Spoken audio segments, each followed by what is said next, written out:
So ಅದರಲ್ಲಿ ನಮ್ಮ tooth gel, first of all tooth gel ಯಾಕೆ ಬೇಕು, ಟೂತ್ ಜೆಲ್ ಎಷ್ಟು ಜನ ಯೂಸ್ ಮಾಡ್ತಾ ಇದ್ರೆ, ಟೂತ್ ಜೆಲ್ ಯಾರಿಗಾರ್ಗ್ ಬೇಕು ಅನ್ನೋದು ನಾವು ತಿಳ್ಕೊಬೇಕು. ಟೂತ್ ಜೆಲ್ ಯಾರಿಗಾರ್ಗ್ ಬೇಕು ಅಂದ್ರೆ ಟೂತ್ ಅಲ್ಲಿರೋರ್ಗೆ ಅಲ್ಲುಜ್ಜೋರ್ಗೆಲ್ಲ ಟೂತ್ ಜೆಲ್ ಬೇಕಾಗುತ್ತೆ. Okay, are teeth important for us? ಅಲ್ಲೂ ನಮ್ಗೆ ಇಂಪಾರ್ಟೆನ್ಸ್ ಇದೆಯಾ? Why are teeth important for us? ಯಾಕೆ ನಮ್ಗೆ ಅದು ಇಂಪಾರ್ಟೆಂಟ್ ಅಂತ ಹೇಳ್ತಾ ಇರೋದು ನೋಡೋಣ. ಸೊ ಹಲ್ಲುಗಳಿಂದ ಏನೇನು ಉಪಯೋಗ ಅಂತ ನಾವು ನೋಡ್ಕೋಣ. ಬರೀ ಮೂಳೆ ಕಚ್ಚಕ್ಕೆ, ಮಾಂಸ ತಿನ್ನೋದು ಮಾತ್ರ ಅಲ್ಲ, ಹಲ್ಲು ನಮಗೆ ಅಗ್ಯಕ್ಕೆ, ಕಚ್ಚೋದಿಕ್ಕೆ, ನಗೆಯೋದಿಕ್ಕೆ ಎಲ್ಲ ಇಂಪಾರ್ಟೆನ್ಸ್ ಇದೆ. ಹಲ್ಲಿಲ್ಲ ಅಂದ್ರೆ ನಾವು ಒಂದು ಕಾನ್ಫಿಡೆನ್ಸ್ ಆಗಿ ಒಂದು ಸ್ಮೈಲ್ ಕೂಡ ಮಾಡಕ್ಕಾಗಲ್ಲ. ಅದೇ ತರ ಒಬ್ಬರು ಒಂದು ಗ್ರೂಪ್ ಆಫ್ ಪೀಪಲ್ ಜೊತೆ ನಿಂತ್ಕೊಂಡು, ಇಲ್ಲ ಯಾರ ಎದುರುಗಡೆ ನಿಂತ್ಕೊಂಡು ಕಾನ್ಫಿಡೆಂಟ್ ಆಗಿ ಮಾತಾಡೋಕ್ ಕೂಡ ನಮ್ಮ ಹಲ್ಲುಗಳು ಕರೆಕ್ಟ್ ಇರ್ಬೇಕು, ಕ್ಲಿಯರ್ ಇರ್ಬೇಕು ಅಲ್ವಾ. ನಮ್ಮ ಹಲ್ಲು ಫ್ರಂಟ್ ಸೈಡ್ ಅಲ್ಲಿ ಡ್ಯಾಮೇಜ್ ಇದ್ರೆ ನಮ್ಗೆ ಅದು ಎಷ್ಟು ಒಂದು ಕಾನ್ಫಿಡೆನ್ಸ್ ಲೂಸ್ ಮಾಡ್ತದೆ ಅಲ್ವಾ. ನಮ್ಗೆ ಕಾನ್ಫಿಡೆನ್ಸ್ ಇರಲ್ಲ, ಲ್ಯಾಕ್ ಆಫ್ ಕಾನ್ಫಿಡೆನ್ಸ್ ನಾವು ಮಾತಾಡ್ಬೇಕಾಗುತ್ತೆ. ಸೊ ಅದೇ ತರ ಬ್ಯೂಟಿಫುಲ್ ಆಗಿ ಸ್ಮೈಲ್ ಮಾಡ್ಬೇಕು ಅಂದ್ರೂ ಕೂಡ ನಮ್ಮ ಹಲ್ಲುಗಳು ಕ್ಲಿಯರ್ ಆಗಿ ಇರ್ಬೇಕು. ಇದು ತುಂಬಾ ಇಂಪಾರ್ಟೆಂಟ್. ಸೊ ಕಾಮನ್ ಆಗಿ ಹಲ್ಲುಗಳಿಗೆ ಬರುವಂತ ಪ್ರಾಬ್ಲಮ್ಸ್ ಪ್ಲಾಕ್ಸ್ ಅಂತ ಒಂದು ಪ್ರಾಬ್ಲಮ್ ಬರುತ್ತೆ. ಪ್ಲಾಕ್ಸ್ ಮತ್ತೆ ತಾರ್ತಾರ್. ಈ ಪ್ಲಾಕ್ಸ್ ತಾರ್ತಾರ್ ಏನನ್ನೋದು ನಿಮ್ಗೆ ಡಿಟೇಲ್ ಆಗಿ ಹೇಳ್ತೀನಿ. ಇದನ್ನ ನಾವು ಸ್ವಲ್ಪ ಅರ್ಥ ಮಾಡ್ಕೊಂಡ್ರೆ ಹಲ್ಲುಗಳನ್ನ ನಾವು ಕ್ಲಿಯರ್ ಆಗಿ ಪ್ರಾಬ್ಲಮ್ ಬರದೆ ಇಟ್ಕೋಬಹುದು. ಮತ್ತೆ ಸ್ಟೇನ್ಡ್ ಟೀತ್ ಅಂತ ಬರುತ್ತೆ, ಕರ ಹಿಡಿದಿರೋದು. ಮತ್ತೆ ಟೂತ್ ಡೆಕೆ ಅಂತ ಬರುತ್ತೆ, ಅದು ಉಳ್ಕಲ್ಲು ಅಂದ್ರೆ ಇಂಟರ್ನಲ್ ಡ್ಯಾಮೇಜಸ್. ಅದು ಈ ತರ ಪ್ರಾಬ್ಲಮ್ಸ್ ನಾವು ಕಾಮನ್ ಆಗಿ ಕಂಡು ಬರ್ತದೆ ಹಲ್ಲುಗಳಿಗೆ. ಈ ಸಮ್ ಕಾಮನ್ ಡೆಂಟಲ್ ಪ್ರಾಬ್ಲಮ್ಸ್ ಅಲ್ಲಿ ನೀವು ನೋಡಬಹುದು ಬ್ಯಾಡ್ ಬ್ರೀತ್. ಕೆಲವರು ಹತ್ರ ಮಾತಾಡಕ್ಕೆ ಅವ್ರ ಹತ್ರ ಬಂದ್ರೆ ತುಂಬಾ ಬ್ಯಾಡ್ ಸ್ಮೆಲ್ ಬರುತ್ತೆ, ಯಾಕಂದ್ರೆ ಅವ್ರ ಹಲ್ಲಲ್ಲಿ ಪ್ರಾಬ್ಲಮ್ ಇರ್ತದೆ, ಹಲ್ಲು ಉಳ್ಕಲ್ ಇರ್ತದೆ, ಒಳಗಡೆ ಡ್ಯಾಮೇಜ್ ಆಗಿರ್ತದೆ. ಅವ್ರ ಹತ್ರ ಬಂದಾಗ ನಮ್ಗೆ ಬಾಯ್ ಸ್ಮೆಲ್ ಇರ್ತದೆ. ಗಮ್ ಪ್ರಾಬ್ಲಮ್ಸ್ ಬರುತ್ತೆ, ಈ ಗಮ್ಮಲ್ಲಿ ಬ್ಲೀಡಿಂಗ್ಸ್ ಬರುತ್ತೆ, ಕ್ಯಾವಿಟೀಸ್ ಬರುತ್ತೆ. ಇದೆಲ್ಲ ಕಾಮನ್ ಆಗಿ ಕಂಡು ಬರುವಂತ ಪ್ರಾಬ್ಲಮ್ಸ್. ಅದೇ ತರ ಹಲ್ಲು ನೋವು, ಅವಾಗ ಬರುವಂತ ಹಲ್ಲು ನೋವು ಪಿರಿಯೋಡೆಂಟಲ್ ಡಿಸೀಸ್ ಅಂತ ಬರುತ್ತೆ. ಪಿರಿಯೋಡೆಂಟಲ್ ಡಿಸೀಸ್ ಅಂದ್ರೆ ಹಲ್ಲುಗಳನ್ನ ನೀವು ಈ ಪಿಕ್ಚರ್ ಅಲ್ಲಿ ನೋಡಬಹುದು, ಆ ತರ ಡಿಸಾರ್ಡರ್ ಆಗಿ ಒಂಥರ ಬೇಕಾಗುತ್ತೆ. ಸೊ ಅದಕ್ಕೆ ಪಿರಿಯೋಡೆಂಟಲ್ ಡಿಸೀಸ್ ಅಂತ ಕರಿತೀವಿ. ಸೊ ಆ ಹಲ್ಲು ನೋವುಗಳು ಸಾಧಾರಣವಾಗಿ ಕಂಡು ಬರುವಂತ ಪ್ರಾಬ್ಲಮ್ಸ್. ಓಕೆ, ಸೊ ಇದರದು ರೀಸನ್ಸ್ ನೋಡೋಣ. ಪ್ಲಾಕ್ಸ್ ಅಂದ್ರೆ ಸ್ಟಿಕ್ಕಿ ಯೆಲ್ಲೋ ಫಿಲ್ಮ್, ಅದಾയത് ಒಂದು ಯೆಲ್ಲೋ ಕಲರ್ ಕೋಟಿಂಗ್ ನಮ್ಮ ಹಲ್ಲುಗಳಲ್ಲಿ ಕವರ್ ಆಗುತ್ತೆ. ನಾವು ಏನಾದ್ರು ತಿಂದ ಮೇಲೆ 4 to 12 hours ಅಲ್ಲಿ ಇದು 4 to 12 hours ಆಫ್ಟರ್ ಬ್ರಷಿಂಗ್ ಇದು ಕೋಟಿಂಗ್ ಕವರ್ ಆಗುತ್ತೆ ನಮ್ಮ ಹಲ್ಲು ಮೇಲೆ. 4 to 12 hour ಒಳಗಡೆ ಈ plaques sticky yellow film coat ಆಗುತ್ತೆ. ಸೊ ಇದು bacteria convert food particle, especially starch and sugar. ನಾವು ತಿನ್ನದೇ ಈ ಸ್ಟ್ರಾಚ್ ಮತ್ತು ಶುಗರ್. ಈ ಸ್ಟ್ರಾಚ್ ಮತ್ತು ಶುಗರ್ ಇಂದ ಬ್ಯಾಕ್ಟೀರಿಯಾಸ್ ಕನ್ವರ್ಟ್ ಆಗಿ ಹಲ್ಲಿನ ಮೇಲೆ ಒಂದು ಕೋಟಿಂಗ್ ಕವರ್ ಆಗುತ್ತೆ, ಒಂದು ಕೋಟಿಂಗ್ ಕ್ರಿಯೇಟ್ ಆಗುತ್ತೆ. ಸೊ ಇದು ಒಂದು ಹಾರ್ಮ್ಫುಲ್ ಆಸಿಡ್ ನ ಕ್ರಿಯೇಟ್ ಮಾಡ್ತದೆ, ಅಲ್ಲಿ ಉತ್ಪತ್ತಿ ಮಾಡ್ತದೆ.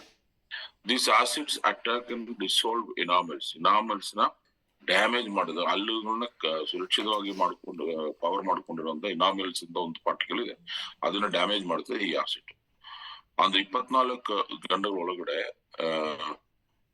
ಅದು ಹಾರ್ಡ್ನೆಸ್ ಆಗುತ್ತೆ, ಅದು ತಾರ್ ಅಂತ ಪ್ರಾಬ್ಲಮ್ ಸ್ಟಾರ್ಟ್ ಆಗುತ್ತೆ. ಅದನ್ನ ರಿಮೂವ್ ಮಾಡ್ಬೇಕು ಅಂದ್ರೆ ನಾವು ಡೆಂಟಿಸ್ಟ್ ಹತ್ರನೇ ಹೋಗ್ಬೇಕು. ತಾರ್ ನೀವು ಮೊದಲ ಪಿಕ್ಚರ್ ಅಲ್ಲಿ ನೋಡಿರ್ಬೇಕು, ಪ್ಲಾಕ್ಸ್ ಮತ್ತು ತಾರ್ ಅಂತ. ಸೊ ಈ ಪ್ಲಾಕ್ಸ್ ನ ನಾವು 24 hours ಒಳಗಡೆ ರಿಮೂವ್ ಮಾಡಿಲ್ಲ ಅಂದ್ರೆ ನಮ್ಗೆ ತಾರ್ ಅಂತ ಪ್ರಾಬ್ಲಮ್ಗೆ ಕನ್ವರ್ಟ್ ಆಗುತ್ತೆ. ಅದು ಡೆಂಟಿಸ್ಟ್ ಗಳು ಮಾತ್ರ ನಮ್ ತೆಗಿಯಕ್ಕೆ ಸಾಧ್ಯ. That pushes the gum away from the teeth. ಈ ಹಲ್ಲುಗಳನ್ನ ನಮ್ಮ ಗಮ್ಸ್ನ ಹಲ್ಲುಗಳಿಂದ ದೂರ ಮಾಡ್ತದೆ ಅದು. Teeth exposing and gradually destroying the bone and periodontal ligaments. ಅಂದ್ರೆ ನೀವು ಪಿರಿಯೋಡೆಂಟಲ್ ಡಿಸೀಸ್ ನೀವು ತೋರಿಸ್ತಲ್ಲ, ಆ ತರ ಹಲ್ಲುಗಳ ಸ್ಥಿತಿನ ತುಂಬಾ ಗಮ್ಮಿಂದ ದೂರ ಮಾಡಿ ತುಂಬಾ ಅಜೀವಾಗಿ ಮಾಡೋಕೆ ಈ ತಾರ್ ಅನ್ನೋ ಪ್ರಾಬ್ಲಮ್ಗೆ ಚಾನ್ಸಸ್ ಇದೆ. ಸೊ ನಾವು ಯಾವಾಗಲೂ ವಿತಿನ್ ಅಂದ್ರೆ 24 hours ಅಲ್ಲಿ 2 times ಬ್ರಷ್ ಮಾಡೋದು, ಮಿನಿಮಮ್ 2 times ಬ್ರಷ್ ಮಾಡೋದು ಉತ್ತಮ ಅಂತ ಇಲ್ಲಿ ನಮಗೆ ಅರ್ಥ ಆಗುತ್ತೆ. ಈ ಎಷ್ಟು ಜನ 3 times ಮಾಡ್ತಾ ಇದಾರೆ, ಗ್ರೇಟ್. ನನ್ನ ಸಜೆಷನ್ ಟೂತ್ ಜೆಲ್ ನೀವು 4 times ಯೂಸ್ ಮಾಡಿ, still your teeth will be get beautiful ಅಂತ ಹೇಳಕ್ ಇಷ್ಟಪಡ್ತೀವಿ. ಬಟ್ ಹಲ್ಲುಗಳು ಎಷ್ಟು ಇಂಪಾರ್ಟೆಂಟ್ ನಮ್ಗೆ, ಹಲ್ಲುಗಳು ಎಷ್ಟು ಇಂಪಾರ್ಟೆಂಟ್, ನಾವು ಹಲ್ಲನ್ನ ಎಷ್ಟು ಬ್ಯೂಟಿಫುಲ್ ಆಗಿ ಇಟ್ಕೋಬಹುದು ಅನ್ನೋಕೆ ನೀವು ಇಲ್ಲಿ ಕೆಲವೊಂದು ಟಿಪ್ಸ್ ಇಲ್ಲಿ ತಗೋಬಹುದು. ಟೀತ್ ಎಲಿಮೆಂಟ್ಸ್ ನೋಡೋಣ. ಎಕ್ಸೆಸಿವ್ ಪೇನ್ ಇರುತ್ತದೆ, bad breath and ultimately loss of teeth, ಹಲ್ಲುಗಳು ಉದುರೋಗೋದು, ಈ ತರ ಹಲ್ಲುಗಳನ್ನ ಲಾಸ್ ಮಾಡ್ಕೊಳ್ಳೋದು ಎಲ್ಲ ಪ್ರಾಬ್ಲಮ್ಸ್ ನಾವು ನೋಡ್ಬೋದು. 9 out of 10 people in the world suffer from periodontal disease. 10 ಜನ ತಗೊಂಡಿದ್ರೆ ಅದರಲ್ಲಿ 9 ಜನಕ್ಕೂ ಪಿರಿಯೋಡೆಂಟಲ್ ಡಿಸೀಸ್ ಇದೆ ಅಂತ ಸ್ಟಡೀಸ್ ಹೇಳ್ತದೆ. ಅದು ನೀವು ನೋಡ್ಬೋದು, ನಮ್ಗೆಲ್ಲರಿಗೂ ಒಂದಲ್ಲ ಒಂದು ರೀತಿಯಲ್ಲಿ ಹಲ್ಲು ಪ್ರಾಬ್ಲಮ್ ಇದ್ದೇ ಇರ್ತದೆ. According to the World Health Organization, dental disease account for between 5 and 10% of total world health care expenditure ಅಂತ ಕೊಟ್ಟಿದ್ದಾರೆ. ಅಂದ್ರೆ ಹೆಲ್ತ್ ಕೇರ್, ಈ ಆರೋಗ್ಯ ಇದರಲ್ಲಿ ಖರ್ಚು ಆಗುವಂತ ಎಕ್ಸ್ಪೆನ್ಸ್ ಅಲ್ಲಿ 5 to 10% ಬರೀ ಡೆಂಟಲ್ ಕೇರ್ಗೆ ಹೋಗ್ತದೆ ಅಂತ ಸ್ಟಡೀಸ್ ಹೇಳ್ತಾರೆ. ಸೊ ಅಷ್ಟು ಜನಕ್ಕೆ ಹಲ್ಲು ಪ್ರಾಬ್ಲಮ್ ಇದೆ, ಅಲ್ಲಿಗೋಸ್ಕರ ಸುಮಾರು ನಾವು ದುಡ್ಡು ಖರ್ಚು ಮಾಡ್ತಾ ಇದೀವಿ.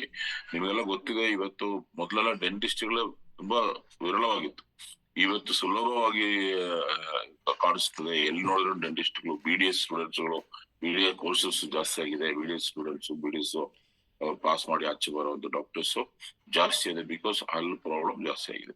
ಅಂದ್ರೆ ಇದು ತುಂಬಾ ಎಕ್ಸ್ಪೆನ್ಸಿವ್ ಕೂಡ.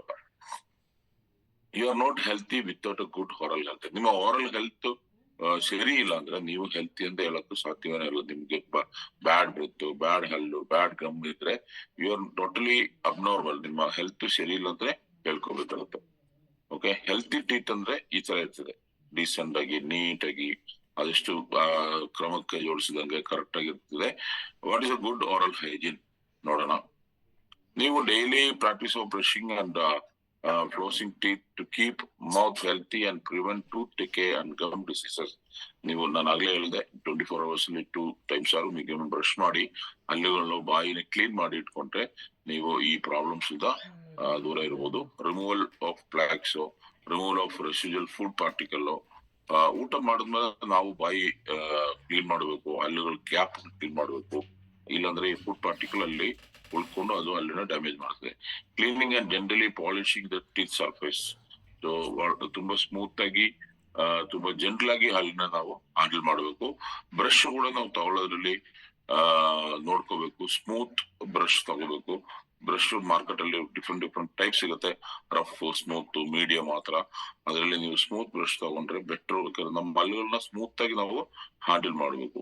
Removal of external stains remove ಮಾಡಬೇಕು. ಅದು ಕರೆಗಳು ಇಟ್ಕೊಳ್ತದೆ, ಅದನ್ನ ರಿಮೂವ್ ಮಾಡಿಸ್ಲೇಬೇಕು. Strengthening teeth enamel, teeth enamel strengthening ಮಾಡುವಂತ ಫುಡ್, ಅದರ ಸಪ್ಲಿಮೆಂಟ್ಸ್, ಅಂದ್ರೆ ನಮ್ಮ ಕ್ಯಾಲ್ಮ್ಯಾಕ್ಸ್ ತರ ಕ್ಯಾಲ್ಸಿಯಂ ಇರುವಂತ ಸಪ್ಲಿಮೆಂಟ್ಸ್ ಎಲ್ಲ ನೀವು ತಗೋಬೇಕಾಗತ್ತೆ. Oral hygiene by definition is the daily practice of brushing and flossing the teeth to keep mouth healthy and prevent tooth decay and gum diseases. Oral hygiene ಅಂದ್ರೆ ನೀವು ದಿನನಿತ್ಯ ಅದು ನಿಮ್ಮ ಓರಲ್ ಹೆಲ್ತ್ ನ, oral cleaning ನ ಯಾವ ತರ ನೀವು ಕೇರ್ ತಗೊಳ್ತೀರಾ, ಯಾವ ತರ ಅದಕ್ಕೆ ಇಂಪಾರ್ಟೆನ್ಸ್ ಕೊಡ್ತೀರಾ, ಅದ್ರ ಮೇಲೆ ಡಿಪೆಂಡ್ ಆಗುತ್ತೆ. ಪ್ಲಾಕ್ಸ್ ರಿಮೂವ್ ಮಾಡಬಹುದು, ಫುಡ್ ಪಾರ್ಟಿಕಲ್ ತೆಗೆಯೋದಿರ್ಬೋದು, ಇದೆಲ್ಲಾನು ಅದಕ್ಕೆ ಇಂಪಾರ್ಟೆಂಟ್ ಆಗುತ್ತೆ. ಸೊ ಹೆಲ್ತಿ ಟೀತ್ ಯಾವ ತರ ಇರುತ್ತೆ ಈ ಪಿಕ್ಚರ್ ನೀವು ನೋಡ್ಬೋದು. ನಮ್ಗೆ ಹೆಲ್ತಿ ಟೀತ್ ಇದೆಯಾ ಇಲ್ಲ ಅವ್ರವರು ಇವತ್ತು ಮಿರರ್ ಮುಂದೆ ನಿಂತ್ಕೊಂಡು ಚೆಕ್ ಮಾಡಿ ನೋಡಿ. ಈ ತರ ಇರ್ತದೆ ಒಂದು ಹೆಲ್ತಿ ಓರಲ್ ಕಂಡೀಷನ್. ಸೊ ಅದರದ್ದು ಮೆಷರ್ಮೆಂಟ್, ಪ್ರತಿಯೊಂದು ಡೀಟೇಲ್ಸ್ ಇಲ್ಲಿ ಕೊಟ್ಟಿದ್ದಾರೆ. ಒಂದು ಹಲ್ಲಿಂದು ಎಂಟೈರ್ ಡೀಟೇಲ್ಸ್ ಕೂಡ ಕೊಟ್ಟಿದ್ದಾರೆ. ರೂಟ್, ಕ್ರೌನ್, ಇನಾಮಿಲ್, ಏನು dentin, pulp, gums, bone, root canal. Root canal treatment ಎಲ್ಲ ನಾವು ತುಂಬಾ ಕೇಳಿದೀವಲ್ಲ, ಏನದು ರೂಟ್ ಕೆನಾಲ್ ಅಂತ ಇಲ್ಲಿ ನೋಡಿ ಗೊತ್ತಾಗುತ್ತೆ. ನರ್ವಸ್ ಅಂಡ್ ಬ್ಲಡ್ ವೆಸಲ್ಸ್, ಎಲ್ಲಿ ನರ್ವಸ್, ಬ್ಲಡ್ ವೆಸಲ್ಸ್ ಎಲ್ಲ ಎಲ್ಲಿ ಹೋಗಿದೆ ಅನ್ನೋದು ಕ್ಲೀನ್ ಆಗಿ ತೋರಿಸ್ತಾ ಇದ್ದಾರೆ. So the power of 18 herbs ಅಂತ ನಾನು ಹೇಳಕ್ ಇಷ್ಟಪಡ್ತೀವಿ. ನಮ್ಮಲ್ಲಿ 18 ಇಂಗ್ರೀಡಿಯೆಂಟ್ಸ್ ಹಾಕಿ ಕಂಪನಿ ಈ ಒಂದು ಟೂತ್ ಜೆಲ್ ನ ಕ್ರಿಯೇಟ್ ಮಾಡಿದ್ದಾರೆ. Okay, ಪೊಗೊವೆಟ್ tooth gel is A unique formula of Ayurveda with 15 ಈ ಪಿಪಿಟಲ್ ಕೊಟ್ಟಿದ್ದಾರೆ. ಆಕ್ಚುಲಿ 3 ಇಂಗ್ರೀಡಿಯೆಂಟ್ ಎಕ್ಸ್ಟ್ರಾ ಆಡ್ ಮಾಡಿದ್ದಾರೆ. ಸೊ ಯು ಹ್ಯಾವ್ 18 ಇಂಗ್ರೀಡಿಯೆಂಟ್ಸ್ ನಾವು. ನೋ ಫ್ಲೂರೈಡ್ ಆಗಿಲ್ಲ. GMP ಸರ್ಟಿಫಿಕೇಟ್ ಅಚೀವ್ ಮಾಡಿದೀವಿ.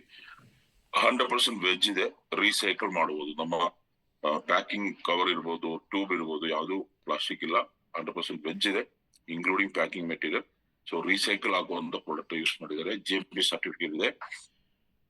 ಫ್ಲೋರೈಡ್ ನಿಕೋಟಿನ್ ಆಡ್ ಆಗಿಲ್ಲ. ನೀವು ನಾರ್ಮಲ್ ಟೂಜಲ್, ನಾನು ಯಾವ ಬ್ರಾಂಡ್ ಅಂತ ಹೆಸರು ಹೇಳ್ತಾನ, ನಾರ್ಮಲ್ ಟೂಜಲ್ ಅಲ್ಲಿ ಸ್ಟಡೀಸ್ ಹೇಳ್ತಾ ಇದೆ ಫ್ಲೋರೈಡ್ ಮತ್ತೆ ನಿಕೋಟಿನ್ ಒನ್ ಟೈಮ್ ಬ್ರಷಿಂಗ್ ಮಾಡುವಂತ ಪೇಸ್ಟ್ ಈಕ್ವಲ್ ಟು 10 ಸಿಗರೆಟ್ ಅಷ್ಟು ನಿಕೋಟಿನ್ ಇರುತ್ತದೆ ಅದರಲ್ಲಿ. ಸೊ ನಮ್ಮ ಮಕ್ಕಳು ಬ್ಯಾಡ್ ಲಕ್ ಅಂದ್ರೆ ನಮ್ ಚಿಕ್ಕ ಮಕ್ಕಳು ಬೆಳಿಗ್ಗೆ ಎದ್ದ ತಕ್ಷಣ ಫಸ್ಟ್ ತಿನ್ನೋದೇ ಟೂಜಲ್. ಸೊ ಎಷ್ಟು ಪಾಯ್ಸನ್ ಅವ್ರ ಒಳಗಡೆ ಹೋಗುತ್ತೆ ಲೆಕ್ಕ ಹಾಕಿ. ಅದಕ್ಕೆ ಶುಗರ್ ಆಡ್ ಮಾಡಿರ್ತಾರೆ, ಸ್ವೀಟ್ನೆಸ್ ಇರ್ತದೆ, ಮಕ್ಕಳು ಅದು ಇಷ್ಟಪಟ್ಟು ತಿಂತಾರೆ, ಊಟಕ್ಕಂತ ಇಷ್ಟಪಟ್ಟು ಟೂತ್ ಪೇಸ್ಟ್ ತಿಂತಾರೆ. ಸೊ ಇದೆಲ್ಲ ಪ್ರಾಬ್ಲಮ್ಸ್ ಇದೆ. ಸೊ ನಮ್ಮ ಟೂತ್ ಜೆಲ್ ಕೂಡ ಅವ್ರು ಎಷ್ಟು ತಿಂದ್ರೇನು ಹೆರ್ಬಲ್ಸ್ ನೋ ಪ್ರಾಬ್ಲಮ್. ಸೊ ಇದರಲ್ಲಿ ಫ್ಲೋರೈಡ್ ಇಲ್ಲ, ಯಾವುದೇ ರೀತಿ ಕೆಮಿಕಲ್ ಇಲ್ಲ, 100% ವೆಜ್ ಇದೆ. ಇದು ಆಯುರ್ವೇದ ಫೋಮ್ ಇರುವಂತ ಟೂತ್ ಜೆಲ್. ಓಕೆ, ಇಂಗ್ರೀಡಿಯೆಂಟ್ಸ್ ನೋಡೋಣ. ಸಮುದ್ರ ಜಾಂಗ್, ಇದ್ರ ಹೆಸರುಗಳು ಈ PPT ಎಲ್ಲ ನಿಮ್ಗೆ ಶೇರ್ ಆಗುತ್ತೆ. ಇದ್ರ ಹೆಸರುಗಳು ಹಿಂದಿ ಇದರಲ್ಲಿ ಇರ್ತದೆ, ಎಷ್ಟು ಜನಕ್ಕೆ ಅರ್ಥ ಆಗುತ್ತೆ ಗೊತ್ತಿಲ್ಲ. ಸಮುದ್ರ ಜಾಂಗ್ ರಿಚ್ ಸೋರ್ಸ್ ಆಫ್ ಕ್ಯಾಲ್ಸಿಯಂ, ಮತ್ತೆ ಕಾಂತ, ದಾಲ್ಚಿನಿ, ಹರದ್, ಅಲೋವೆರಾ, ಮಂಜುಫಲ್, ಕಪೂರ್, ತೊಮರ್ ಬೀಜ್, ಒಂದೊಂದು ರೋಲ್ ಇದೆ. ಸೊ ಅಲೋವೆರಾ ನೋಡಿದ್ರೆ anti bacterial action, that fight plaques. ಮಂಜುಫಲ್ ನೋಡಿದ್ರೆ safely clean teeth, prevents tooth decay. ಕಪೂರ್ ನೋಡಿದ್ರೆ fresh breath, strong gums and teeth. ತೊಮರ್ ಬೀಜ್ ನೋಡಿದ್ರೆ prevent dental disease and toothache. ಈ ತರ ಒಂದೊಂದು ಇಂಗ್ರೀಡಿಯೆಂಟ್ಸ್ ಒಂದೊಂದು ರೋಲ್ ಇದೆ. ಆ ತರ 18 ಇಂಗ್ರೀಡಿಯೆಂಟ್ಸ್ ಹಾಕಿರುವಂತ ಪ್ರಾಡಕ್ಟ್ ನಮ್ಮ ಫೋಹೋವಿಯ tooth gel. germ protection, freshness, breathe, significant plaques reduction, reduce germ related issues, reduce sensitive by regular use. So even sensitive teeth ಕೂಡ ರೆಗ್ಯುಲರ್ ಯೂಸ್ ಇಂದ ಕ್ಲಿಯರ್ ಆಗುತ್ತೆ. ತುಂಬಾ ಜನ ರಿಸಲ್ಟ್ ಹೇಳಿದ್ದಾರೆ, ಅವ್ರ ಹಲ್ಲು ಉಳಿ ಬರೋದು ಇಲ್ಲ, ಐಸ್ ಕ್ರೀಮ್ ತಿಂದಾಗ, ಕೋಲ್ಡ್ ವಾಟರ್ ಕುಡಿದಾಗ ಜುಮ್ ಅನ್ಸುತ್ತೆ, ಅದನ್ನೆಲ್ಲ ಕ್ಲಿಯರ್ ಆಗಿದೆ ನಮ್ಮ ಟೂತ್ ಜೆಲ್ ಇಂದ ಅಂತ. ಇದ್ರದ್ದು ಡೆಮೋನ್ಸ್ಟ್ರೇಷನ್ ಕೂಡ ಇದೆ, ಸುಮಾರು ಜನ ನೋಡಿರ್ತೀರಾ. ಇಲ್ಲ ನೋಡಿದೇ ಇರೋರಿಗೋಸ್ಕರ ಇವತ್ತು ಆ ಡೆಮೋನ್ಸ್ಟ್ರೇಷನ್ ವಿಡಿಯೋ ನಾವು ಗ್ರೂಪ್ ಅಲ್ಲಿ ಪೋಸ್ಟ್ ಮಾಡ್ತೀವಿ. ನೀವು ಕೂಡ ಡೆಮೋನ್ಸ್ಟ್ರೇಷನ್ ಮಾಡುವುದು ತುಂಬಾ ಈಸಿಯಾಗಿ. ನಮ್ಮ ಟೂತ್ ಜೆಲ್ ಮತ್ತೆ ಮಾರ್ಕೆಟ್ ಟೂತ್ ಜೆಲ್ಗಳು ಮತ್ತೆ ಒಂದು ಸ್ವಲ್ಪ ಹೈಡ್ರೋಕ್ಲೋರಿಕ್ ಆಸಿಡ್ ನಿಮಗೆ ಪೇಂಟ್ ಶಾಪ್ ಅಲ್ಲಿ, ಫ್ಲೈವುಡ್ ಶಾಪ್ ಅಲ್ಲಿ ಎಲ್ಲ ಸಿಗುತ್ತೆ. ಹೈಡ್ರೋಕ್ಲೋರಿಕ್ ಆಸಿಡ್ ಟೂತ್ ಜೆಲ್ ಮೇಲೆ ಹಾಕಿದ್ರೆ, ಕೆಮಿಕಲ್ ಇದ್ರೆ, ಅದ್ರ ಕೆಮಿಕಲ್ ಇರೋ ಬ್ರಾಂಡ್ ಇದ್ರೆ ಅದರಲ್ಲಿ ನೊರೆ ಬರುತ್ತೆ, ಫೋಮ್ ಕ್ರಿಯೇಟ್ ಆಗುತ್ತೆ. ಇವತ್ತು ಫ್ರೆಂಡ್ಸ್ ನಾನು ಹೇಳ್ತೀನಲ್ಲ, ನಾವು ಏನು ಹೆರ್ಬಲ್ ಅಂತ ಹೇಳ್ಬಿಟ್ಟು ಮಾರ್ಕೆಟ್ ತಗೊಳ್ತೀವಲ್ಲ, any brand you take any brand, ಇಂಥ ಬ್ರಾಂಡ್ ಅಂದಲ್ಲ, ಯಾವುದೇ ಬ್ರಾಂಡ್ ನೀವು ತಗೊಳ್ಳಿ, ಅದ್ರಲ್ಲೆಲ್ಲ ಕೆಮಿಕಲ್ ಇದೆ ಅನ್ನೋ ನಾವು ಪ್ರೂವ್ ಮಾಡಿದ್ವಿ. ನಮ್ಮ ವಿಡಿಯೋಸ್, ಡೆಮೋಸ್ ವಿಡಿಯೋಸ್ ನಿಮ್ಗೆ ಶೇರ್ ಮಾಡ್ತಾರೆ ಲೀಡರ್ಸ್. ಸೊ ಅದರಿಂದ ನೀವು ಅದನ್ನ ತಿಳ್ಕೊಬಹುದು. So thank you so much. ಈ ತರ ಬ್ಯೂಟಿಫುಲ್ ಪ್ರಾಡಕ್ಟ್ ನಮ್ಮ ಕಂಪನಿ ಕೊಟ್ಟಿದ್ದಾರೆ, ವಂಡರ್ಫುಲ್ ಪ್ರಾಡಕ್ಟ್.